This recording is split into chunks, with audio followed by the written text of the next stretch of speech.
भारत की सबसे बड़ी जीवन बीमा company life insurance corporation of India के मैनेजिंग डायरेक्टर सिद्धार्थ मोहंती ने अडानी ग्रुप में इन्वेस्टमेंट यानी कि कंपनी का अडानी ग्रुप के शेयरों में एक्सपोजर के सवाल पर जवाब देते हुए कहा कि फिलहाल अडानी ग्रुप में निवेश नहीं घटाया है।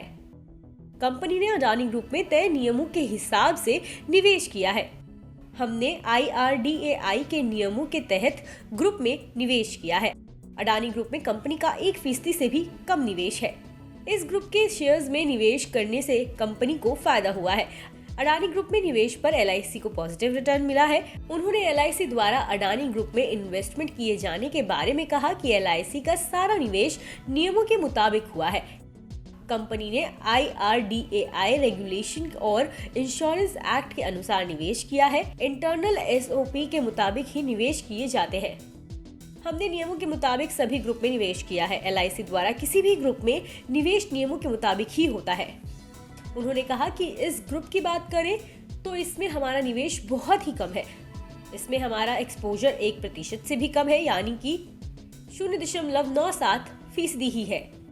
उन्होंने आगे कहा कि आज की तारीख में मैं सभी को बताना चाहता हूँ कि हमने इसमें अपना निवेश कम नहीं किया है। साथ ही आपको आश्वस्त करना चाहूंगा कि इस निवेश पर भी हमारी ग्रोथ पॉजिटिव है।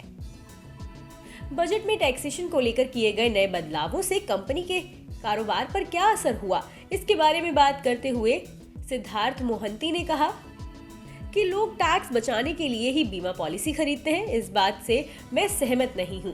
इस पर उन्होंने कहा कि हमारे पास इस समय 20 करोड़ पॉलिसी होल्डर्स हैं, जबकि देश में सिर्फ 6 करोड़ लोग टैक्स देते हैं। इसलिए धारणा सही नहीं है कि लोग टैक्स बचाने के लिए ही बीमा पॉलिसी खरीदते हैं। वैसे भी बजट में किया गया ऐलान नए पॉलिसी होल्डर्स के लिए लागू होगा। बजट से पहले के पॉलिसी होल्डर्स पर ये नियम लागू नहीं होंगे।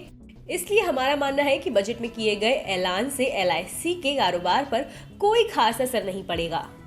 कंपनी के अच्छे नतीजों के बारे में उन्होंने कहा कि हमने लोगों, स्टेक होल्डर्स और पॉलिसी होल्डर्स से जो कमिटमेंट्स किए थे वो हमने पूरे किए। इसका नतीजा ये निकला कि हमारे रिजल्ट्स अच्छे आए।